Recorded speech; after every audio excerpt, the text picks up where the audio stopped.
So if for whatever concern you like to stay anonymous, you can right-click your name and change your name. For Q&A immediately following the panel's discussion, please type your questions into the Zoom chat room, and I will read out the question for the panel. For audience in the room, just click the microphone in front of you and raise your hand and ask a question that way. Let me now introduce the three speakers in the order they will speak. Dr. Dan Vukovich is an interdisciplinary scholar who works on issues of post-colonialism, politics, critical theory in relation to China-West relationship. He's currently the chairperson of the Department of Comparative Literature here at HKU, and also an advisory research fellow at Southeast University, Dongnan Daxue in Nanjing, and also a virtual visiting professor of politics at East China Normal University, Huadong Shifan Daxue. He is author of 3 books on China, and I really see them as a trilogy of sorts. China and Orientalism, Western Knowledge Production, and the PRC, published by Routledge in 2012. Illiberal China, The Ideological Challenge of the PRC by Palgrave in 2019, and most recently, the book we are celebrating today, After Autonomy, published in 2022. Our next speaker is Daniel A. Bell, who is professor and chair of political theory in the Faculty of Law at HKU. He previously served as dean of the School of Political Science and Public Administration at Shandong University from 2017 to 2022. His books include The Dean of Shandong in 2023, Just Hierarchy, co-author with Wang Pei in 2020, The China Model that came out in 2015, The Spirit of Cities, co-author with Abner D. Shalit in 2012, China's New Confucianism, 2008, and Beyond Liberal Democracy, 2007, as well as East Meets West, 2000, all published by Princeton University Press. And last but not least, we have Simon Yang, who is a professor and associate dean of research in the Faculty of Law and the deputy director for education and development of research integrity here at HKU. He serves as co-editor-in-chief of the Asia Pacific Journal on Human Rights and the Law, published by Brill, and the general editor of Archbold Hong Kong, published by Sweets and Maxwell. His empirical and comparative law research has explored important aspects of Hong Kong's constitutional order, including the national security law, the courts of final appeal, the system of electing the chief executive, and functional constituencies of the legislative council. So I can't think of a more exciting panel and a more appropriate panel to discuss this book. So I'll now give the floor to my colleague, Dr. Dan Vukovich.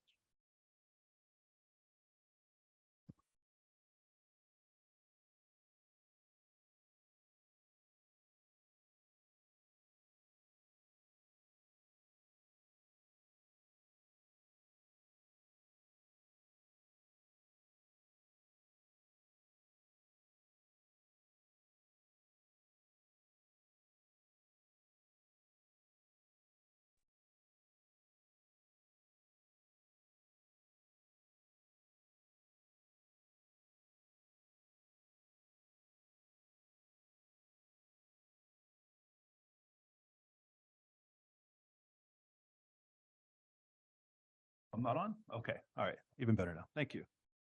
So, yeah, I don't probably need to introduce, especially here, like why I would write this book, since if you were here and you were based here or just thinking about it, you know that the events of 2019 were huge and monumental and affected a lot of people in different ways. And it was kind of a watershed moment, certainly for Hong Kong, for the Hong Kong-China relationship, and probably even for like global politics in some ways for some time to come, right? I called it the second Handover because I think it was actually mentioned, I think maybe on the mainland first that summer or later on, but it's also been used in Hong Kong as a sense of like, you know, that protest and then the aftermath and then the security law really does affect, kind of puts a closure or at least a bracket around that first handover period. And I think how this Hong Kong-China relationship was understood and enacted. Right? So the book in general, I could say that it's trying to search for a different narrative and analytical account of those protests and of this larger relationship that's different than a kind of journalistic take of like authoritarianism versus freedom, or a kind of imperialist plot, color revolution, like that's essentially all it was, and I'll talk about that a little bit, versus some kind of new form of politics, or a kind of, you know, you can see when these global events happen, there's a rush of kind of cultural studies work, which I include myself in, that to me, in some ways, it tends to move away from the actual politics, and it gets in a kind of obscurantism sometimes. So I was trying to go around this or between this. The first part of the book deals with the movement itself and its kind of run up and immediate aftermath. And then the other essentially 2-3 parts of the book deal with the question of colonialism and decolonization and what forms this might take in Hong Kong as it goes forward. At the beginning part, and as almost a kind of backdrop or beginning frame to it, I wanted to emphasize the power of mediatization, a term from media studies, communication theory, which basically stems from the fact that this was the most broadcasted and live streamed protest in history, certainly the most pictured or shot by camera, and how this actually shaped the protests and helped feed them or drive them, and in some sense almost was the protests themselves, right? So mediatization speaks to the kind of power of the media to kind of direct politics as a fit the state, which has become more prominent now in the age of social media and so on, right? Okay, so the media weren't just conveying the scenes, but were virtually directing the movement in a sense. You wouldn't have had the Burnism or the Lam Tsao kind of mutual destruction strategy and rhetoric, or the solicitation of foreign powers, money, people, et cetera, without, and a significant part, all these kind of streams and citizen journalists were kind of indistinguishable from actual protesters, right? So this phenomenon goes beyond the usual one that we often note around the global media being Western English language media, therefore has all this kind of bias and baggage comes with it, or flip side, Chinese media, mainland media with its own kind of baggage, right? Obviously. So I think it's a phenomenon that's beyond just the simple problem of bias, right? Which is true enough, but doesn't quite go far enough, right? At the same time, it seemed to me that the protests illustrate the power, it illustrates the power of mediatization, but also shows its limits, right? It didn't work in the end. And like the kind of Burnism and lack of self-criticism and appeals to Trump, et cetera, you have to kind of see it as a putative cure, that was worse than the disease, right? The real disease, so to speak, was not the mainland so much as the limits of the basic law system prior to 2019, as well as the ideal of autonomy, understood in such a way as to imply, sometimes explicitly, in 2019, a kind of de facto independence, or not just a high degree, but a kind of virtual full autonomy from the mainland. Okay? That kind of desperation and mutual destruction on part of some of the protesters, I think, also presumes a kind of certain discourse about the mainland more than its actual kind of non-discursive realities in relation to Hong Kong itself. Okay? The other thing my account tries to foreground or take more seriously is the kind of rise of a virulent strain of nativism and xenophobia within Hong Kong, well beyond a kind of localist pride or sense of belonging to the city. Right?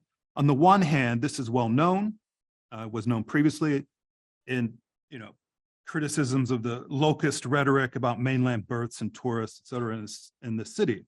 Right?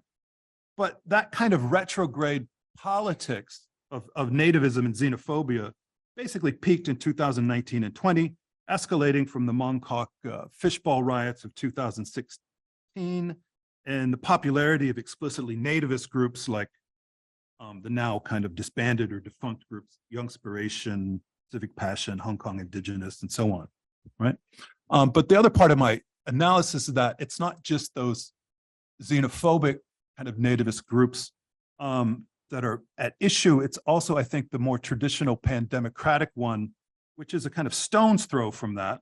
I'm not sure how long of a throw, be up to you. But from the kind of anti-PRC ideological milieu of kind of traditional pan-democrats, which, in my understanding, has always been like that high degree of autonomy, saying, you know, we don't like you, stay over there, go away, but we still need you, or something like that, right? So they kind of exist on a spectrum which formed the kind of political culture, I think, of the Democrats or progressives, or what do you want to call it, before and after Occupy in 2019. The other thing of my general account of the movement itself, already kind of touched on this, I suppose, talks about it. I try to insist on it being a kind of internal problem, so that it's too easy to kind of overstate the power of the kind of foreign funding, foreign media, not foreign media, foreign funding, kind of foreign tutelage, et cetera, the kind of desire for a color revolution, right? I think it's too easy to just point to that as explaining the protests themselves, and that the protests themselves and the discontent in Hong Kong really stems from its own internal contradictions and development, right? As well as from its, you know, its relationship to China, right? Okay, yeah. Yeah, and I'll get into the basic law and autonomy now as I go through.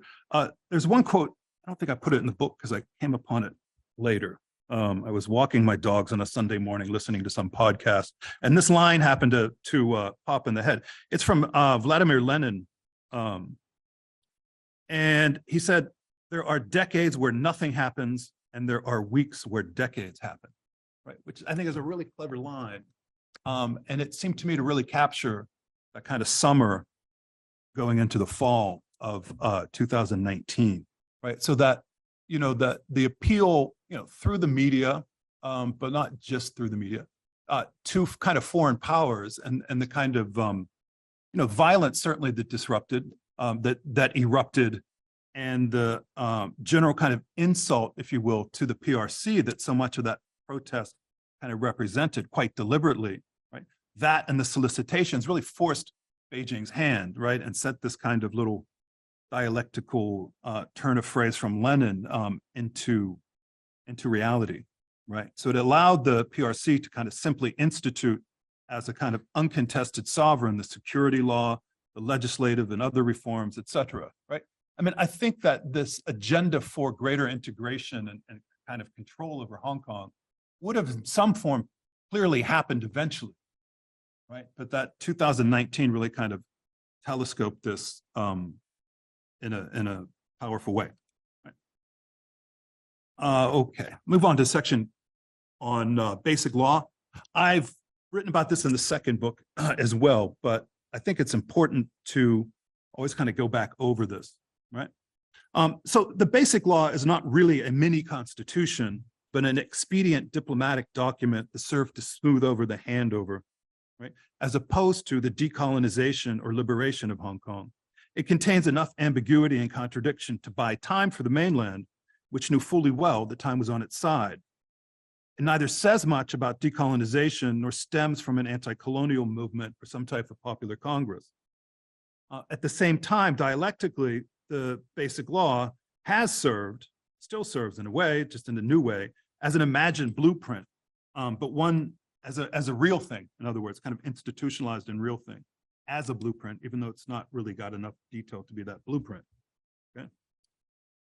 Ultimately, the kind of struggles over this came down to a kind of battle of interpretations or two different ways of reading the basic law as a whole. So I don't think always had that much to do with the document so much as to the kind of political goals and kind of group identities of all the actors involved. But one would, of course, emphasize Article 45, not 43. I think I still do this in papers, I put 43 instead of 45. But it's 45, right? The one on suffrage. as well as the language that indicates a high degree of autonomy in there, right? That's the one that's emphasized, and it doesn't say that that has to come first, but that's been the direction of the politics until recently, historically speaking. But seeing then the basic law as really ensuring this like more than an arms length, this kind of stay away idea around integration. Of course, then the other side emphasizes not 45, but 23, the national security law, and integration, right? Whether that's through a slow period of 50 years or something, whatever, more quick. Certainly now it's more quick, right? And when I talk about this in class, I always put it this way too. It's essentially like two contested readings, which are of course political struggles too, but over the meaning of the document. And what happened in the end is that the group with more army divisions on its side, as Stalin would have said, if you remember that question, how many divisions does the Pope have? Something like that. That reading wins, it triumphs, right? Because that was always the one that was actually backed up by sovereignty and the kind of political reality of the situation, okay? The other issue with the basic law that I draw attention to in the book here is the one country, two systems formula. And I draw on the work of Lloyd Tylock in particular, but some other people as well, who argue that in the 80s, one country, two systems was essentially always about the money, right? That it was at the time, the main discussion, certainly among the kind of power elite in charge of this, was about private property, assuaging people's fears about that, personal freedom, which would include the legal system to some extent too, but really around like private property, right? And the economy. And system one in that formulation is Hong Kong capitalism, and system two is Chinese socialism, and they're supposed to be kept separate, right? I think that whatever else you say about that, I mean, that was, I think, a pragmatic solution to smooth over the handover, things like that, right? But that leaves off questions, of course, of decolonization, among other ones, right? Which I think come back to haunt Hong Kong in its recent history, okay? The other interesting point about that, of course, is that if in 1983 you say there's two systems, can you say the same in 1997, economic system, right? And can you say that in 2023 or 2019? And I think Tylock's argument is a sound one. It's just that essentially it's not, he would say it's not Chinese socialism anymore, right? But something else. So they're both capitalism. Okay? Or it's not so much the adjective you're going to use to describe that, because clearly there are such a thing as varieties of capitalism. There's a whole sociological literature. Hong Kong's will be different than China's, for sure, right? But I would put it this way, that there is one system. It's still a kind of much more integrated, kind of articulated economic system, both regionally between Hong Kong and China, bilaterally, if you will, right? And even globally now compared to the 80s, right? For better or for worse, right? But if this is the case, that there's essentially one economic system, right? That's an interesting thing that will have consequences, right? And you could even pull out your old base superstructure metaphor too, speaking of dialectical materialism or something like that, to help explain this whole situation, right? That the base has changed, so the superstructure has changed here. But my stronger interest in this question of where does that leave the question of autonomy, right? And I think that it doesn't leave it in a particularly healthy place. It was even healthier before that, right? Yeah. So the other thing that follows from that is autonomy. It's going to give us 5 more minutes somehow. Talk more about colonization, decolonization. But autonomy is something we should also, I think, consider and look at critically. It's, of course, this kind of like powerful ideal within liberal philosophy and kind of intellectual culture, right? But it's also not universal, right? And it's certainly in conflict with kind of mainstream or most, I don't know how you put it, dominant, mainstream, whatever. It's in conflict with Chinese political and intellectual culture, at least as I am, right? This ideal, particularly the liberal version. And of course, there's, many of you probably know, there's like a whole raft of critiques of autonomy insofar as it means like negative liberty, right? Freedom from other people, right? You can get at that from a communitarian background. You can get at that from a Freudian background, for that matter. The illusoriness of autonomy, right? There's radical feminist critiques of autonomy as well that I cite in the book, right? That it's, in fact, we are not ever autonomous, right? Which just will raise the question, to what extent, or is that an ideal worth hanging so much on, right? Maybe it is. I mean, that is open to thought and thinking about, right? But in fact, we all depend on not just other people, but all kinds of organizations. We depend on the state. We depend on having a functional government, right? We depend on our political cultures. We depend on public health or lack of it or something like that, right? So I think it's something worth interrogating always, right? Okay, I just want to do a little bit more on the question of colonization, or what decolonization would take, right? So my argument on the book is different than a couple maybe more familiar ones, although I don't think it's particularly breathtaking in its originality, or doesn't pretend to be. But it's not the kind of recolonization argument that you see sometimes. Hong Kong has been or was recolonized by China at the time of the handover, right? Or it's between two colonizers or something like that, right? That's one take, okay, but that's not particularly mine here. It's also different than a kind of total thing saying we have to upend the entire apple cart, a kind of revolutionary thing, right? Not because I'm opposed to a revolution, but I don't think it's particularly in the cards, or even particularly feasible for Hong Kong or for China or for America or for anywhere else, right? So I'm interested in the question of what something like, in context, a more social democratic, almost welfarist kind of Hong Kong would be in relationship to colonialism. Rather than seeing that, I think, as just, well, that's also Western. That I see that as being something that would be good, first of all, and given the fact that Hong Kong's heritage has really been so powerfully laissez-faire, right? A market society, not state, not big government, not this, but that, right? A move away from that kind of classical liberal mythology or ideology. We call it neoliberal, but it's really quite classical and laissez-faire, I think, in Hong Kong. A move away from that would appear to be, almost by definition, a move in the direction of decolonization, or moving away from the kind of, at least alleged universality of that discourse, right?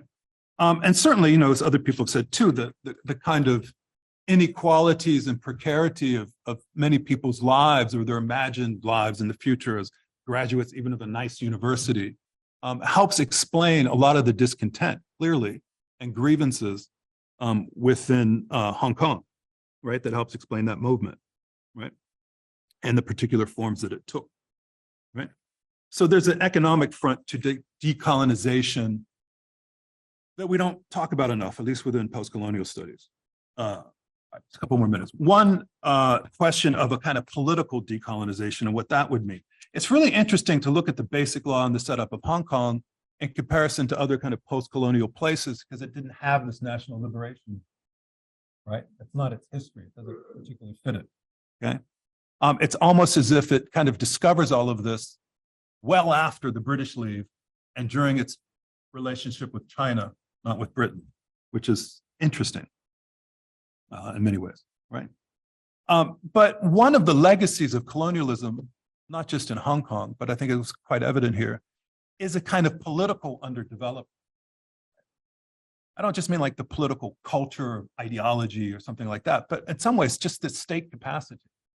Again, as other people have said, one thing Hong Kong, I think, has suffered from that colonial period, and it tends, of course, to mythologize it so often, right, is the lack of a kind of seasoned and functional political class that would take the reins of power and run with it, or at least be more adept or more effective at dealing with it, right? It just simply hasn't had that. And I think that's even inhibited up until the present, its ability to really benefit from the rise of China, kind of growing economy, its place within it, right? It's not the fault, I don't mean that it's the fault of the people involved. It's about the kind of structural and historical relationship through colonialism that left it kind of bereft of a functional political class, right?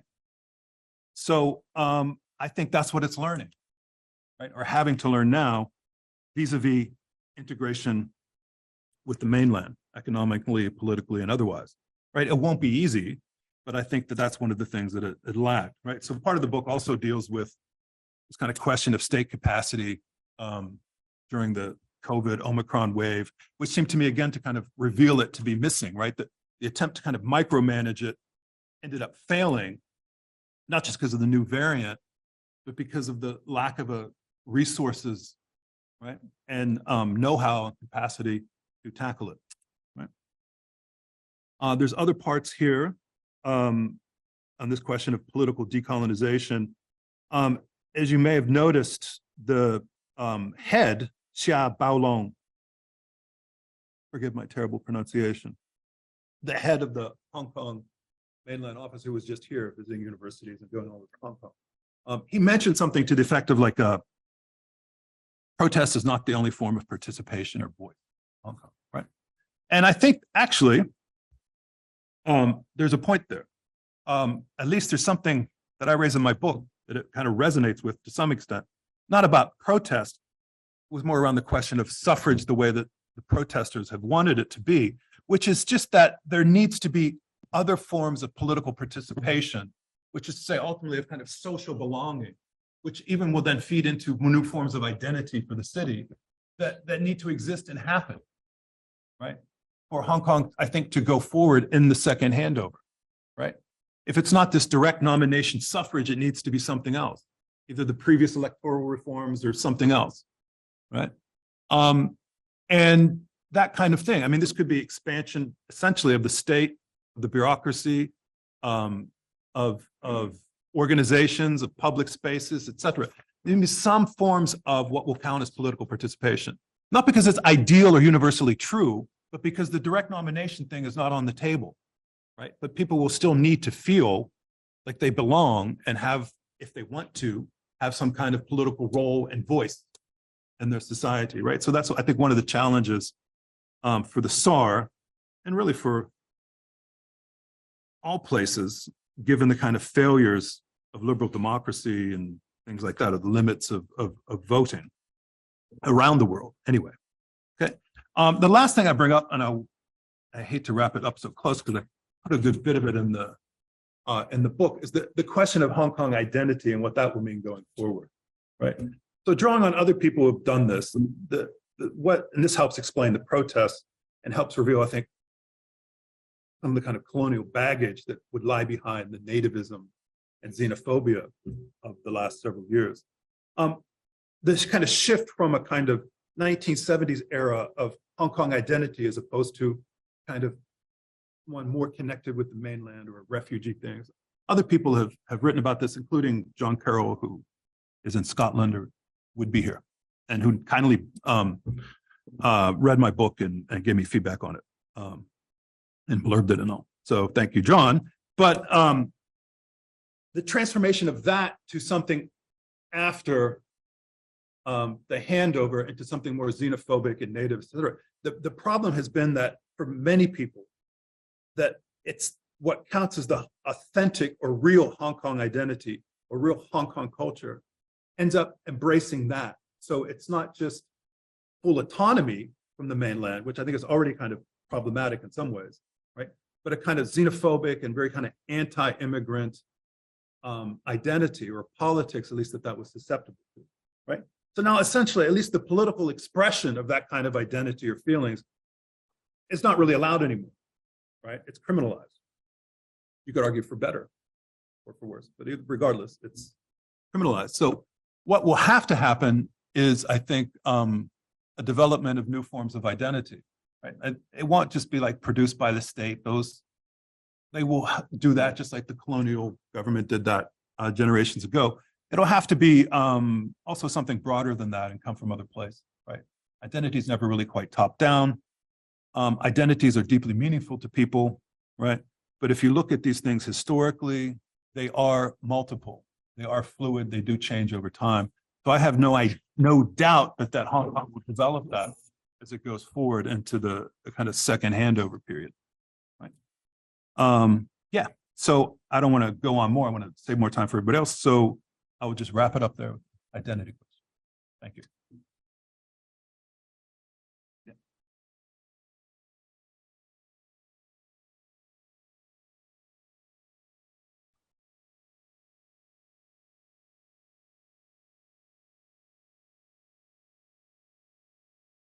Okay, thank you so much. I really learned much from reading this book. It was very, to my mind, very excellent and balanced and well written and informative. I should say that I'm not sure that I'm fully qualified to comment because I'm relatively new in Hong Kong. I arrived only in October. That said, I did spend 8 years here between 1996 and 2003 with a kind of 20-year gap. So this book helped to fill in the gap. I should say when I read books, and especially when I comment on books, I use two approaches. One, we can call it the Socratic approach, where I just read a book and I say, now what's wrong here? And the other is the Confucian approach. What did I learn here that I didn't know before? And the Socratic approach really failed. I couldn't find anything here that I said, this is wrong. Maybe it's because I lacked sufficient local knowledge. But the Confucian approach was successful because I did learn a lot. So thank you so much for that book. I really do think it's very important to understand Hong Kong politics, especially for those of us who don't know it that well. And I hope there's going to be a Chinese translation as well. I don't know if that's going to be on the cards. So I have 3 comments, which are more requests for elaboration, given that I have little to disagree with. And the first is about the last point that Dan raised just now on the question of a Hong Kong identity. Not so much what it is, but what it should be. And again, it's more of a normative question. And I think it's hugely important, but it was somewhat buried in the book, in a footnote, actually. That's why I like footnotes too. Footnote, note 26 on page 138. My impression is that you're against a form of identity that says that, you know, there's a dichotomy between I'm a proud Hong Konger and I'm against China, or I'm against the mainland. What you prefer is an identity that says that I'm both. I'm a proud Hong Konger, and to a certain extent, I'm also proud Chinese and identify with both Hong Kong and mainland China. And it's an important normative question because it does influence the educational system, what should be taught in it, the legal system to a certain extent, you know, what we teach children, as well as just what happens in, we can call it civil society and so on. So I just want to ask if that is your view, that you can, is that your view? And secondly, again, you say a little bit about how there was a change. I mean, shortly after the Olympics, Beijing Olympics in 2008, there seemed to be this kind of dual identity where one was both a proud Hong Konger and a proud Chinese. And things went south after that in the normative sense that instead of being a dual identity, they became totally separated almost. Now, why did that happen? That's more of a historical question. Why the change? Again, I wasn't here, so I can't really comment on that. And secondly, another question related to that is, you know, if we agree that that's the normative aim is to have a dual identity, how can that be reestablished? Let's hear some concrete suggestions in the educational system, in the legal system, and in other ways. And what does it mean to be proud of Hong Kong? I mean, the common law, freedom of speech, you don't really mention, you don't go into that detail. You know, what is it that makes Hong Kong feel proud of their identity? That doesn't mean that you're against China. You know, let's have more on that. So again, it's more asking for elaboration. And is that sufficient anyway, that I'm proud Hong Kong and proud Chinese? I mean, also, there's other forms of identity, right? Proud family member, and also identify with the world to a certain extent. So so that from a normative perspective, you know, I want to flesh it out a little bit more. It's not just a dual identity, but it's other identities that matter more.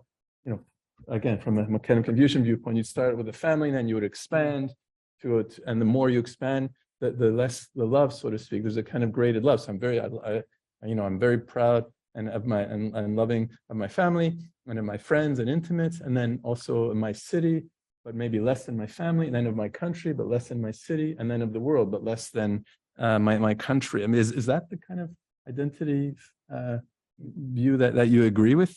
Again, I'm asking for, and also Okay, second related question is, what does it mean to be proud of China? I mean, is it just cultural, or does it also mean that you have to identify to a certain extent with a political system, or at least not be hostile to it? And if that's the case, then again, what would that mean concretely? I mean, in the educational system, maybe the legal system, just and just asking again. These are questions that for Dan. Okay, another question is relating to, again, it's more of a normative one. Again, you mentioned at the end that, and it's mentioned in the book, of course, too, that you view Hong Kong, a big problem is a lack of state capacity, and there's a need to build up the state capacity. But on the other hand, you also recognize, again, briefly, that there's a disadvantage with too much state capacity. Like, because Hong Kong doesn't have a huge state capacity, it could impose this like cruel Shanghai-style lockdown, which I think is a good thing, and probably you agree too, right? Yeah, yeah. So how can we promote a more state capacity without disadvantages? Could you elaborate on that? What would that mean exactly? So, or maybe more generally, like just spell out your hopes for the future. Like what is the best case scenario for Hong Kong, and maybe what is the worst case scenario, and what is the most likely scenario? I want to hear more about your thoughts on those issues, which are again a little bit buried in here. But I would love it if you could make it more explicit. And finally, I guess it's a smaller point, but you're often quite critical of Western journalists and academics, especially as they reported on the 2009 events. Why are you so indirect, and why do you take like pot shots without naming them? I can go through several examples. Like let's see, page 91. There's lots of examples. Page 58.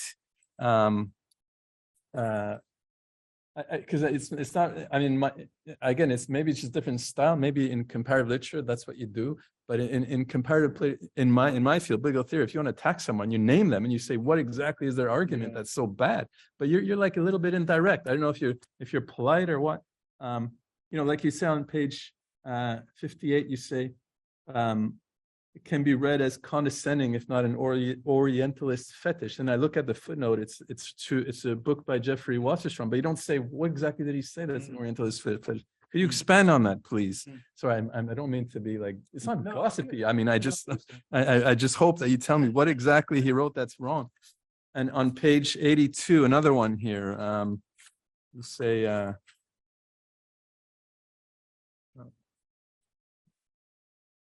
right. You say, okay, there is an anti-communist pro-independence politician activist Vintus Lau, who has been whitewashed in a progressive academic publication as an example of the movement's cross-border solidarity. I'm looking for the footnote. What? There's no footnote. What progressive academic publication says this? On page 82. Yeah. Just down. Okay, I got that in an earlier. Oh. Okay, go ahead. Okay, and then on page 86, there's another of these pot shots that I wish you would elaborate on. You say, while the China field will by and large continue to ignore this, there will be no doubt that the 2009 events and the clash of political and intellectual cultures therein have much to do with the regions and world's histories and politics of modern Western colonialism and contemporary neo-imperialism. Why does who in the China field ignores this, and why do they ignore it? Again, if you can just elaborate. Finally, one more on page 125. I know maybe it's also a way of losing friends, but still, I hope that you name names and just elaborate on some of your criticisms. Maybe I do that. Maybe that's one reason why maybe I have more enemies than you do. But anyway. 125, you say, likewise, for many, quote, cultural studies academics, it was anathema to speak of anything other than Hong Kong identity and unspecified culture. Please name those people. Okay. Okay, that's it for me. Thank you. Do you want to, do I respond now or what should we do? Yeah, maybe. Okay. Wow. Okay. Thank you very much, Dan. So I can't go over all of that, although it's great. But I think the short answer to the question on naming names is I did so much of that in my first two books and got in so much trouble or got that. So I felt like my cup is full of enemies. And I want to just keep it at that level, at least relatively right now. You know what I mean? And then maybe get some more others that way. So I think a lot of it might be like kind of inside baseball in some ways. I think some people will read it and know that that's what I mean or that's who I mean. But it's also been a different tack. So when I did the first book on Orientalism, what I took from Said, which he does in his book, and this kind of critique of colonial discourse, or whatever, is he names names, right? He specifies the people, right? And that made it, and I felt like you had to do that, right? Not to save, not to be mean or protect people's feeling or whatever it might be, but because the critique was so important to make it that, right? You wanted to hook it up with a kind of like human agency kind of thing. And in this one, I deliberately chose to do that less, partly with my cup being full at some level, but also I was hoping that people would take the idea or the point more seriously rather than focusing, oh my God, did you just see what he said about Jeffrey Wasserstrom? Did you just see what he said about Pang Lei Quan? Or was the one in, sorry, now I've already forgotten their names. So maybe it was like somewhere in the back of my mind, I'm thinking about like Foucault in the sense the way he kind of does his discourse analysis too. He's very selective with using the names because he wants it to see as a kind of general kind of discourse that's speaking rather than individual, right? So it's very different actually than the Saidian one. And I think I probably erred too much on that side of it because I wanted people to say, like, to just look at the point of the issue, right? But I think those are also fair points on that. Yeah, you can always do it that way. Yeah. Yeah, I don't know. But it was a strategy, I think, on that one. The question of Hong Kong identity, respond to that. All right. There's a lot to say there too. I think that what I would like to see, if this makes sense, is the states and the educational institutions, et cetera, they always already are involved in the production of identity in some level because they make certain ideas, discourses, beliefs, things available to be taken up by people, which will help form an identity in some way, something like that. What I would want to see is, and I don't want the state to be too strongly involved in that, right? Because it's not a direct relationship anyway, right? But basically a kind of multiplicity of things for people to be able to take up, right? So it's not crucial to me at all that people have to identify strongly with being a Hong Konger or being a Chinese person, right? It's up to them, right? Too, you know what I mean? So but I think that if you have more things available, so there's not the kind of monotonous production of one thing. So we're not just teaching the demonization or of mainland China and its political system, right? We're not treating people who are nationalists as pathologically messed up, as opposed to my free thinking, this kind of, right? So I would want to see it move in that direction, if that makes any sense, right? Yeah. So what specific things I think can happen? As a teacher, I would say that we need to actually not, and the universities in general, or maybe also the public educational system, we can't run from the political, basically. So there's been such a push, of course, in China, I think now here in some ways, different ways in other places around the world, to kind of depoliticize things, take it out, right? Some of that's understandable because that can be too politicized. It can be politicized in monolithic ways or ridiculous ways or something like that, right? I don't think we can't run from it. So I think that, for example, when it fits a particular class or discussion, of course, right? That relationship between the mainland and Hong Kong needs to be something that people talk about and read about and discuss and hold forth on. It's that simple, right? At some level. But for various reasons, there's always some reticence to do that, right? Things that are probably already happening, I think are important, like travel, it's not just about discourse, it's also about these kind of experiences and actual actors going and doing things, right? So I think that more exchanges between students and youth or other people between Hong Kong and China, right? Often the way that's taken under a simple market logic is just tourism. So then Hong Kong gets flooded with tourism, and maybe some people get something out of that. Maybe some people make a little bit of money, but it often is just poorly managed, right? Well, there's been recent attempts to kind of control that, the cheap groups, the day trips coming in and putting a cap on numbers, better for everybody. So that kind of thing, I think, is useful, right?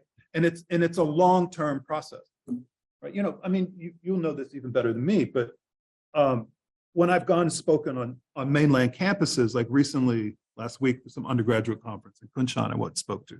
I'm meeting students from China, but also from around the world. They don't have any students currently from Hong Kong, right? But I keep thinking, wow, this would be a great environment for them too, right? Or vice versa. They would also do well down here if they could get into our school. Right? So I think that there's much potential for productive exchanges of experience, if I can put it that way. Yeah, so maybe that's something too much state capacity. I mean, I think you're right, there can't be too much. So there's no easy solution to that. You know what I mean? I think it has to be kind of pragmatic. You know what I mean? But I think that nonetheless, though, you're going to need more state capacity in the case of Hong Kong, not to have a Shanghai-style lockdown, forbidden anybody to go through any of those lockdowns again anymore, because hopefully we have it under control, right? At least for some time. But capacity to do things. And what I try to talk about in the book in certain places too is that there are certain signs of some of this happening and emerging, right? So, you know, I think that the changes to LegCo and things like that, we have to be kind of dialectical and see things that can be true. There can be stuff happening that we don't like. That seems kind of purely repressive, something like that. But then there's also things that are happening that seem to be beneficial. So Hong Kong finally being able to at least try to bring in more doctors, for example. Very small thing. It's not going to be a huge amount of people, but it's significant, right? The housing initiatives, I think, show a kind of recognition. And that would really, I feel stronger there about this would be a kind of economic decolonization, right? There's something really nice about the government putting its foot down on the golf course thing, up from my perspective, okay, up in Fanling and saying, no, some of this land needs to be taken back to build some housing, right? So I think that, you know, that takes a certain kind of state capacity that they didn't have before, or power, however you want to put it.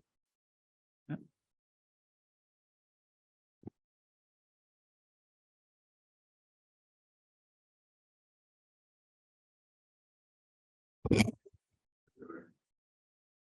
All right, well, let me begin by congratulating Professor Vukovich on writing this important book. I think anyone who cares about Hong Kong has to read this book. It's a must. It's a book, of course, that doesn't take sides. In fact, it's self-described as a green book rather than a blue or a yellow one. It offers an original critical account of what has happened and why. And reflects on where we might be headed. It offers other ways of thinking. And an example, I think, as is stated about the protests in 2019, that there could well have been people who supported the right to protest, but was against the anarchy and the violence. So that's a kind of a third way of approaching it. It's a book that's highly critical of all sides. The pandems we've heard, the police, Hong Kong government described as dysfunctional, Beijing, foreign governments, new forms of imperialism, media, the establishment camp, lacking in ideas and critical skills, Hong Kong universities, and this rising trend towards corporate science. Cultural studies, as we just heard, in Hong Kong, and of course, barristers. And since that touches upon my turf, I've got to come back to that in a moment. It's a courageous book as well, calling out the nativism and the xenophobia, anti-Chinese sentiments that affected the 2019 protests.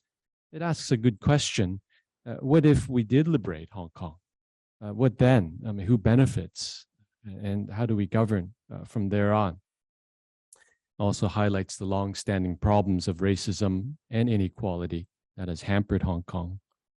It's an insightful book, particularly on the topic of Hong Kong identity, on how it can be constructed and reconstructed, how it is always hybridized, and also insightful in saying and highlighting that liberalism can be articulated to deeply problematic acts and wills to power.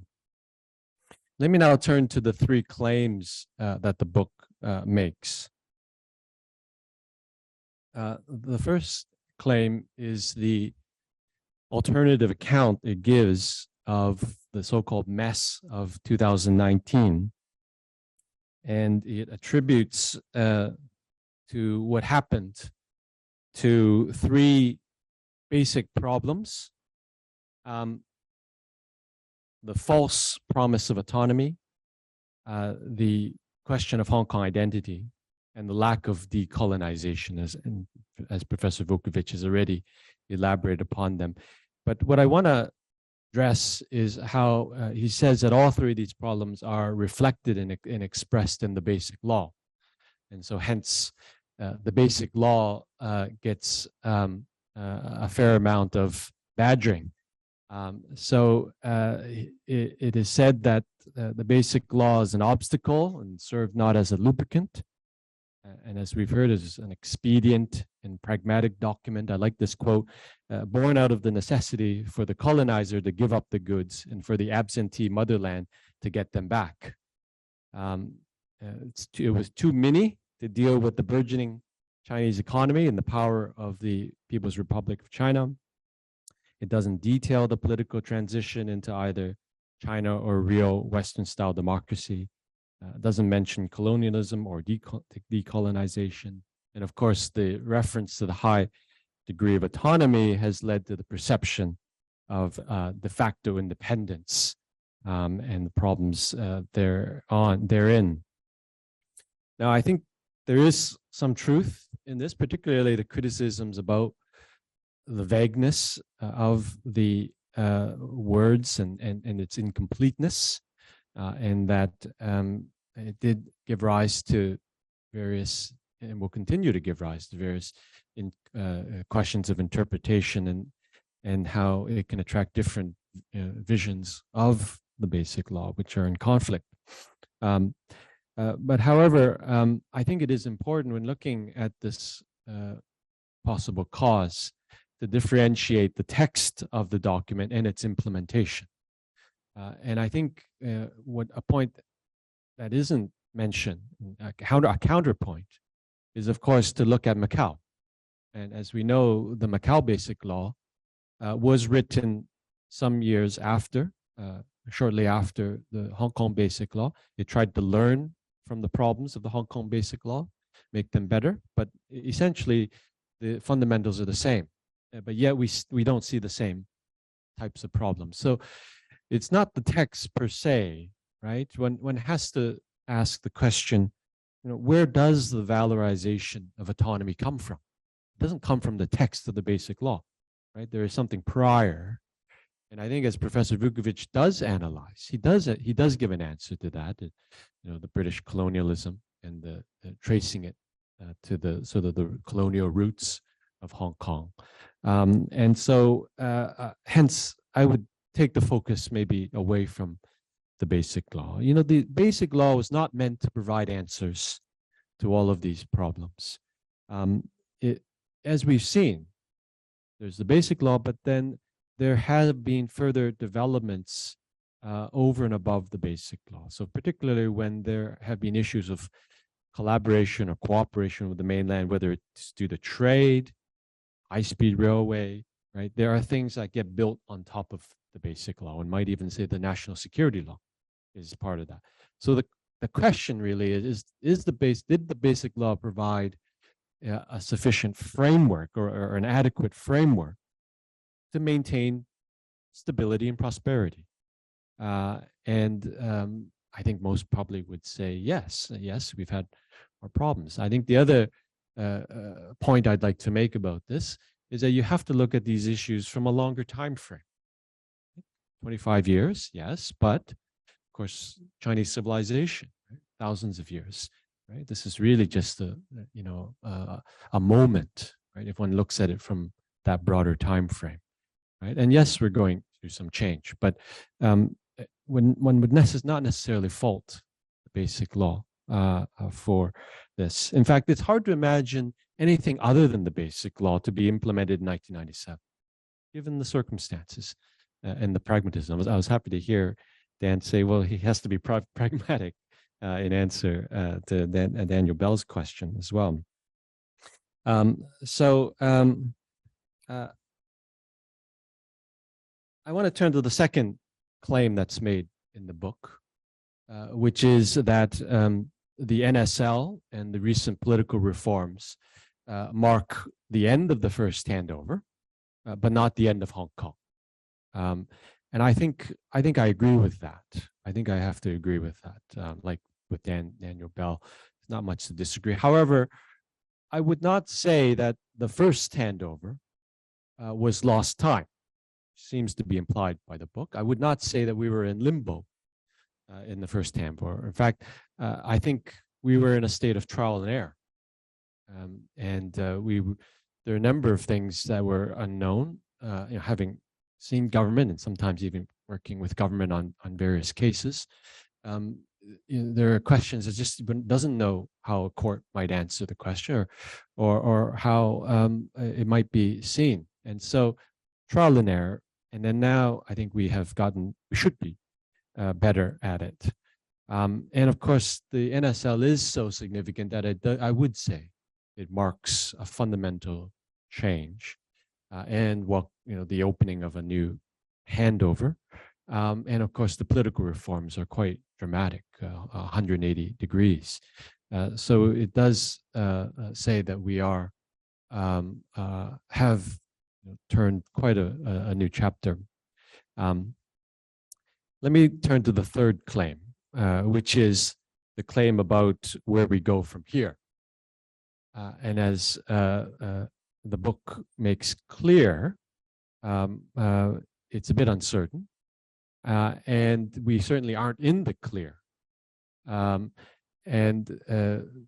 Vukovich talks about two possible paths, one good, one bad. Right? The good path is we could have greater integration with the mainland. We move away from the autonomy that is criticized in the book, that we finally achieve decolonization, that we have the ability to talk politics without hate, that we still maintain forms of participation. It might not be the ballot box, but different forms of participation of the citizenry, that there is greater attention paid to social equality, harmonious social relations, that Hong Kong becomes maybe more of a welfare state. That's one path. The other path, of course, he says, is the worst thing that could happen is that nothing happens, right? That we are just sort of continue to move in this state where there is this autonomy, this perception, autonomy, separation rather than integration, and that we don't deal with the colonial problem. We may well degenerate into something worse, something that's not democratic or good, this intense dyad between the friend and the foe, identity politics of recognition rather than politics of redistribution. Which way will we go? Of course, it's unknown. Professor Vukovich doesn't have the crystal ball. But I think his presentation of these two paths is insightful and wise and worth reflecting upon. Now, let me come back to the law. Right? Where does the law fit in all of this? Because I think, as Daniel Bell has noted, it's not mentioned. In fact, it's actually nice to read something. It's not so much about the law. But one has to reflect upon what the author thinks about the law. Of course, the basic law is criticized. And so one might think that there are negative views about law and rule of law. In fact, where the Court of Final Appeal is mentioned, it's heavily criticized for its decision on the Herngi Guk. In fact, there's a reference there to rule of law. And if I don't misunderstand it, it's referred to as damage done to Hong Kong society by the former empire. So one might take away from this that the author doesn't think too much about the law. And I would think that that's probably a mistake. And that, yes, you might not like the CFA's judgment on Herngi Guk, right? But one has to also remember that there is a lot of good jurisprudence from the Court of Final Appeal on rights, particularly on equality rights. And in fact, one has to take into account how this jurisprudence might even help achieve the Vukovich vision of where we go from here, right? How we actually achieve equality rights. And that's why you can't think that the rule of law is just some colonial construct that also needs to bend. I think more credit needs to be given to it. Another important point is this: that's part of this legal framework is that we have to take into account international law. Right? There are things and decisions that have been made by the sovereign, past and present, which binds the local, right? Like international human rights treaties. And in fact, Article 21 of the Hong Kong Bill of Rights says that there should be a right to vote. You can't just ignore that and forget about that. That is a commitment that's made internationally, and hence legally, we should give effect to it. So these things are important considerations that need to be taken into account as we go forwards. Now, let me come to the end of my reflections here and response. On many occasions in the book, we see the words, we shall see, referring, of course, the future.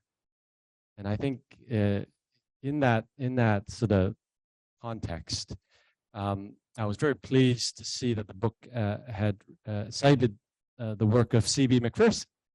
And I think maybe appropriate for this panel, that I make reference to something I was actually reading in the summer from C.B. Macpherson's The Real World of Democracy, which is written in the 1960s. And I'll just conclude by reading a paragraph in here, which I think is apropos. And I'll read. Now, if the liberal capitalist countries merely retain their present moral advantage and disadvantage, the net balance of advantage will tip against them, and they will decline in relative power. The societies which can best meet the demand of their own people for equal human rights, equal freedom for their members to realize their essential humanity, will be the ones that survive.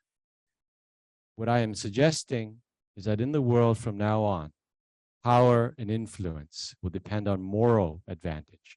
And I'm suggesting that we in the West will decline in power unless we can discard our possessive market morality.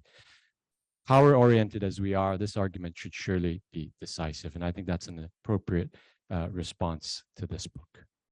Thank you.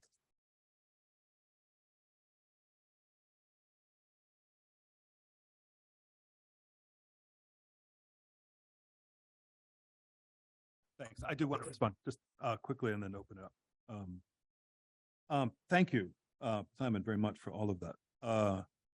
Yeah, that gives me a lot of good things to think about. And I hadn't thought about the Macau situation. So I think that's a very interesting case and point right around implementation and that being there.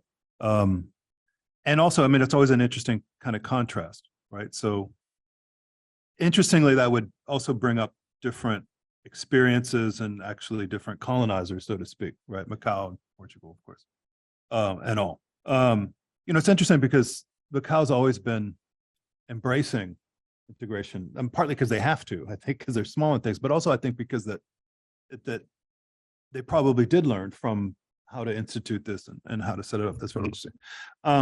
Just skip ahead to the one around the question around rule of law. I think that's also, I think, a very good point. I'm not trying to dismiss the importance of law in general. And I will say, I don't know nearly as much about that in the situation of Hong Kong as yourself, and there's here too with that. So yeah, the Court of Appeal. I was upset about the Cook and the rulings around that, and it seems like strong. I still am, I suppose, but it seems such a powerful overlap with kind of critiques of other experiences of colonialism under the British, where they were kind of producing ethnicities and kind of inventing castes or rigidifying them in certain ways that was not good, basically, within that. But I think, yeah, of course, rule of law is important. Maybe part of what I'm objecting to on that too is how it's set up, that, again, the kind of media commentary and other commentary of it, that was what had been smashed already by 2019, and that's what it represented, right? And then before, when it's often used with partisans of the movement or the former movement, it was like, rule of law is our core value. It's not a core value over there, even though in the mainland, of course, says very often it's rule of law, right? That kind of thing. So there's in a way no alternative to law. We're going to have law, right? So that's a good question too. I should have brought that up more in the book. It's not, and that's an interesting topic in general, that question of law in relation to them. And then I guess just finally, I think McPherson's awesome. He's just he's still so useful and so clear and lucid. I have that one. I have the yellow covered one, Essays in Retrieval, and all these kind of. So I think he's still a very interesting scholar and kind of critic of liberalism and liberal democracy and alternatives to it. The question of human rights, I think I will just even bracket that. But it's,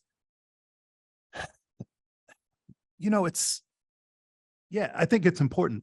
But again, I would be tempted to say similar things about human rights that I would say about rule of law. It's about how this is used, you know what I mean? And how that's kind of selectively implied. So, in the past, I remember it was always like Amnesty International. I used to think it was the most important thing in the world, right? And I'm not trying to disrespect them, but then they would treat like human rights abuses by the Palestinians being horribly impressed in Israel or Palestine the same as other cases where maybe of the Israeli state or something else, right? And I would say these are not necessarily equivalent. So it's not to dismiss human rights, which is important, but it's tricky terrain, I suppose. Yeah, anyway. I think that's all. Let's say we'll open up for others. Thank you. The floor is now open for Q&A. So I guess we can turn to the audience and here in the room first. I won't say much because I really, I feel like I've probably have some disagreements, but I need to read the book before I can fully comment on them. About the basic law, and I think a lot of problems are because people, maybe due to colonialism and the British sort of publicity, that they felt that, maybe they did believe falsely that they would have a promise of a high degree of autonomy and voting. And I know that the British put in like elections in the Joint Declaration just to make things calm. And they also used a lot of the words like maintenance, continuing of the systems to give people confidence and the expectation that things would be much the same as before, but with maybe some freedoms.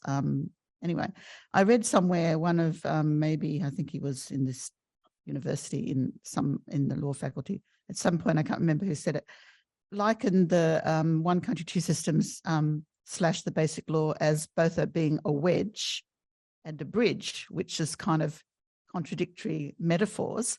So that on one hand, things can cross between both places. But then again, it's supposed to be a wedge in stopping some things. And I think the ambiguity in what can cross the bridge and what can not stop the bridge is important. And I think what Professor Young said about the text and implementation of the basic law is really true.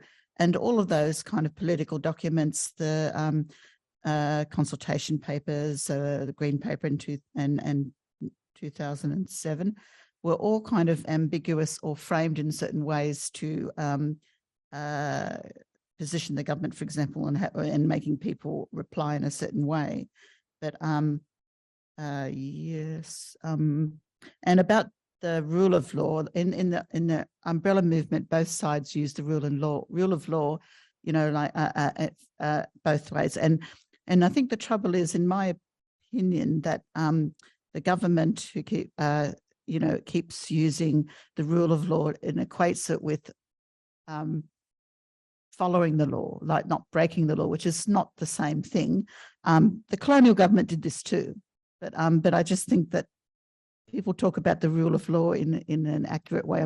I always feel a bit weird trying to comment on law stuff with lawyers because I haven't done legal training, but I did in my PhD thesis, I did do an analysis of how the basic law in the Joint Declaration was framed. Yep, that's it.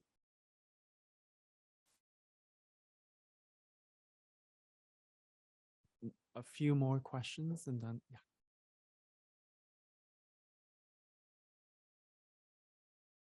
Thank you for writing this book. And from what I gather, and so far, I think it's quite a balanced picture of what happened and all the factors, with all the factors, complication involved. And of course, also thank you very much for the comments of the two other members. And I'm sure that when everything is being considered and the final version will be very readable. And I would like to see the possibility of this book translated into Chinese, because I think it will be really useful for Chinese in the mainland and the government, the party members. I'm sure they will be interested. I don't know. I would like to see that happen because anything can happen. We're in a new era in a way, as you have painted the second Handover. Now, this is not about a sovereign different. It's really, to me, it's the same. It's the stage. We move ahead instead of stay in a limbo. I like some of the points, like identity cannot be imposed. It's to be developed and construct and etc. And that's very useful for Chinese in the mainland. I mean, the Bureau Party members, they're quite open-minded. They more and more so because, hey, I mean, albeit still very slow. And then, of course, this multiplicity, I like it.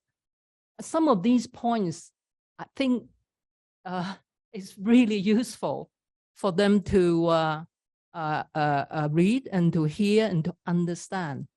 And especially with what had happened during the first stage of the return to China and what we have experienced with quite a few years, which basically is not functioning and creating a lot of harms. But all these are lessons to be learned. And this is where I really, I'm glad that I am here. Thank you.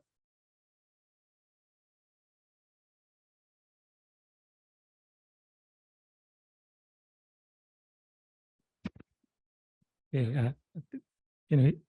Sorry. I would like to congratulate the author on the book and on the presentation, and also the reactions, all of which I very much enjoyed listening to.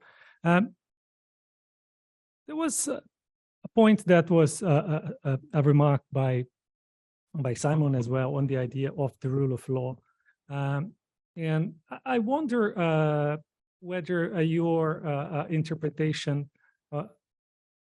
of the idea of the rule of law in your train of thought here is, rather than a reaction, a negative reaction to the very idea of the rule of law or to courts or anything, in more a perception of how we tend to think of the rule of law as the value, right? Whereas in the mainland, it will be one of the core values, right? And you have others, and I think that might connect also to your understanding of autonomy. Likewise, I think that your point there in relation to autonomy is not regarding a lack of importance of autonomy, but the perception that autonomy is seen, right, usually in liberal context as a more individualistic value. And we can say that would be a more neutralist understanding of autonomy, as opposed to a perfectionist understanding of autonomy as something that is socially situated and that encompasses a collective dimension in relation to conceptions of the good. So I wonder whether all these ideas are connected. You also mentioned the idea that we often attempt to depoliticize things, right? Like we duck the political questions. So all that points to a narrowing down of ideas of autonomy, of rule of law, that reflect an individualistic perspective that seeks to avoid broader issues of value, broader issues, right, concerning the common good. And I wonder if that is part of our identity here. That is also part of the global identity, and that's no surprise that not only, right, we are going through our troubles in rethinking our foundations. Liberal societies generally are going through similar troubles. And in this sense, going back to the question of what you think is then the future for a form of identity that is based on the exclusion, right, of values, on the exclusion of ideas of the common good, and what way forward there can be. If we just think, for instance, of the internet, right? If we think of artificial intelligence, if we think of all these realms where these decisions on value are being made in ways that invite the states to be present, right? To react to, let's say, to how platforms make those decisions. It's a process that is going on everywhere, so it's not exclusive to Hong Kong. So, yeah. Speakers and panels respond.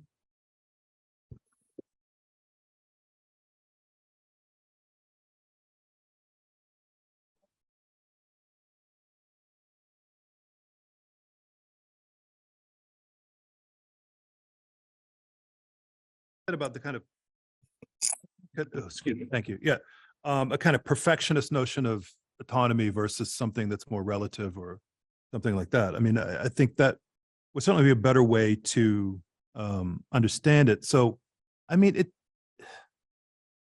autonomy is such a kind of fundamental concept, right? So really depend on not just concept, but it speaks to something that we all want as just little human individuals, breathing oxygen. So it isn't the case, and I'm not trying to say in this book that autonomy is bankrupt. We have to just like chuck it necessarily like out the window with that. Something that's a non-perfectionist or non-absolute version of that would be a much more interesting way to, I think about the relationship of, individual autonomy to society. Yeah, I mean, I think that part of my analysis of it also, of this, looks at the context of Hong Kong and what that kind of xenophobia and nativism meant, right, in terms of autonomy and a kind of politics of that, which ironically ends up kind of really reinforcing borders, right? Like, like really drawing up a wall or keeping this a distance, which I just don't think is positive, basically, right?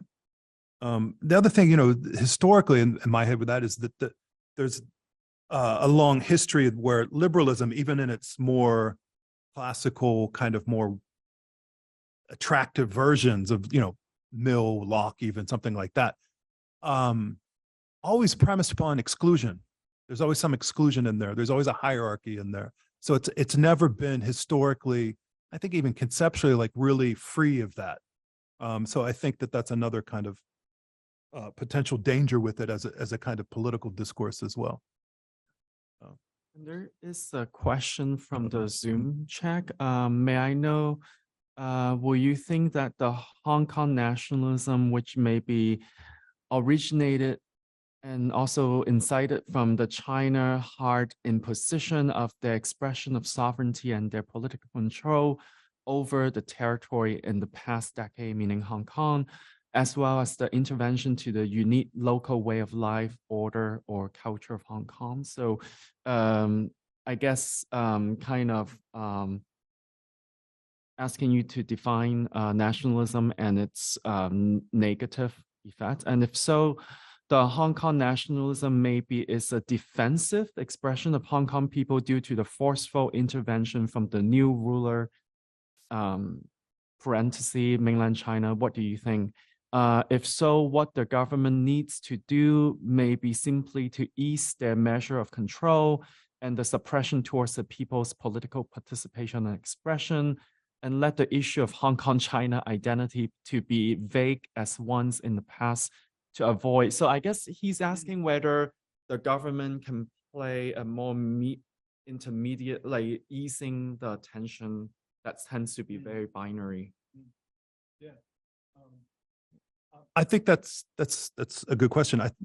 The last part of that around easing the tension, of course, is a good idea, or keeping that Hong Kong China identity vague or kind of open in some ways, or the relationship between that. I think that's a good thing. I would certainly be in favor of that. But that would have to be understood in the sense that, okay, it can be kind of left vague and open, but there's still this red line around independence or secession, right? I think that's here to stay. But I think that that's actually okay in the sense that you might want to defend free speech, free expression on just absolute grounds, like even if you hate it, you like it, or allow it kind of stuff. But that's not really how it's ever kind of worked or been articulated, even in the United States or elsewhere. It's not an absolute thing. And the thing is that independence or secessionist stance, that kind of political expression of it, was never that huge, right? I mean, it was never this tidal wave of thought, even in 2019, right? So I don't think that it would be worth fighting for it, or at least you could argue that, right? When something it's a very kind of, not just minority, but very kind of subterranean, subcultural view. I mean, not many people are aware of the fact that Hong Kong could not be independent, right? I mean, we all know people like this, right? So yeah, I think that's it. But the other thing is, I personally, the nationalism in Hong Kong, which is what kind of localism, nativism is, I throw that out too in the book on that. Nationalism also is always premised upon an exclusion. So it's also dangerous, as liberalism is, right? Or any isms are. There's always these kinds of exclusions one needs to be mindful of, like, because they're not just semantic exclusions, they're things that, like, it could have real consequences, right? Obviously on that. But for me, and it would be, of course, easy for me to say, it's not that easy for me to say because I've thought about it, but I haven't seen the hard intrusions into sovereignty over the past decade. I see hard intrusions, if you want to put it that way, after 2019, the national security law, massive changes. They just putting in appendices to the basic law, legal changes, ledge code reforms, all that kind of stuff. Whether you see those as intrusions or as pragmatically necessary or great or whatever, that's not my point. I'm not posing it, but prior to that, I've written about that in this and the other book a bit. I don't see it as this. That's why I object to the recolonization argument. Basically, I'm not seeing this imposition except through, I would argue, a mismanaged and too market-based kind of economic relationship between the two places, right? So if you had a more regulated capitalism, basically, and a kind of more rational management of the economic affairs between the two places, that would help, right? So again, that's my perspective, but I didn't see stuff like high-speed rail link or something like that as being that. And there are cases, there's the booksellers, there's this and that. It's a complicated situation. It's not utopia or free of power plays, but I haven't seen it that way.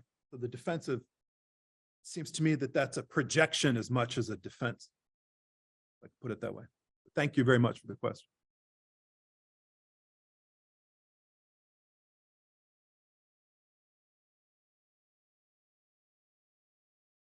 We have time for one, if you have any final burning questions that you like to direct to the panelists, now is the time.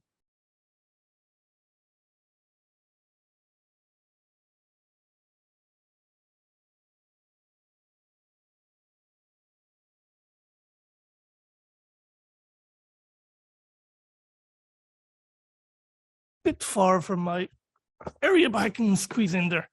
So yeah, I can colonize even more. So yes, as I was saying, I'm a Portuguese born in Macau, so I guess I am a colonizer. And you have mentioned the difference between Macau and Hong Kong, which has always been huge in the case of civil society and which has always puzzled us on the other side of the Pearl River Delta. What I would like to say is definitely it's not the basic laws problem or difference, because the basic laws are in fact quite different, quite similar. So, and it's not even the interpretation that is being made or has been made. In fact, it's these two societies that are very different, and therefore, the way that that China uses the basic law in Hong Kong and in Macau has always been different, because it never had to impose much in Macau, because the population was always happy to comply. So I guess that's the comment. The question I would like to ask is, the basic law has been described in, as in many different ways today here. It has been described as pragmatic and, useful, or an obstacle, or not much of a lubricant. So what I wanted to ask you is, aren't we interpreting in today's view a text that was made for a very different circumstances? I mean, I am a little bit younger than you guys, and I definitely have no academic background, but I do recall, Hu Jintao going to Macau and telling us all that he saw Hong Kong and Macau as laboratories of democracy that one day mainland China could follow. So what I'm saying is, was it not the Hong Kong interpretation that changed? Perhaps it was the mainland China's interpretation of the basic laws that changed. Thank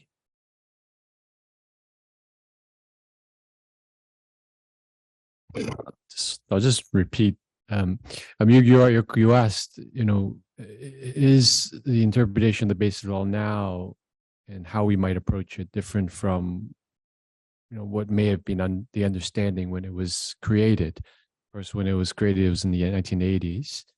And I would just repeat a point that I made earlier, that one should adopt a longer time frame, right?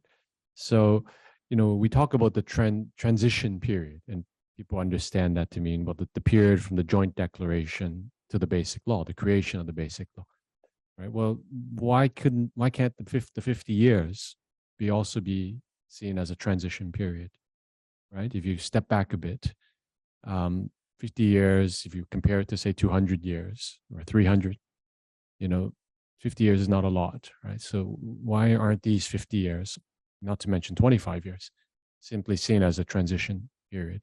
And in that sense, there isn't such a mismatch between how we think about the basic law now and then. So I think that's all I'll say. That's great. One thing I've already learned from Simon today is it is this kind of time perspective and time frame. You know what I mean? Like I tend to fall still into it, maybe too impatient, basically, right? But we need to not just think of like the terms of our even individual lifespan, whether you're younger or middle-aged or whatever. Like it's a longer term game with that, right? So I think that that needs to be factored in. And I do think that was kind of definitely, as I've mentioned, I think today, like definitely behind the basic law drafting. I was like, look, we're gonna have this big time period. Deng Xiaoping knows he's not going to be alive the whole time, obviously, right? So, and everybody else, right? But that's not even the point. So that's, I think, a healthy reminder. And then maybe by the same token, like how the mainland will see Macau and Hong Kong will, of course, also evolve over this kind of 50-year period. So, I mean, so much already different from Hu Jintao to Xi Jinping now. But I don't know if it's, yeah, maybe not laboratory of democracy, but it's been clear too, though, we've seen, I think, in this past year, there's definitely commitment to keeping the basic law, of course, but also keeping Hong Kong distinct, right?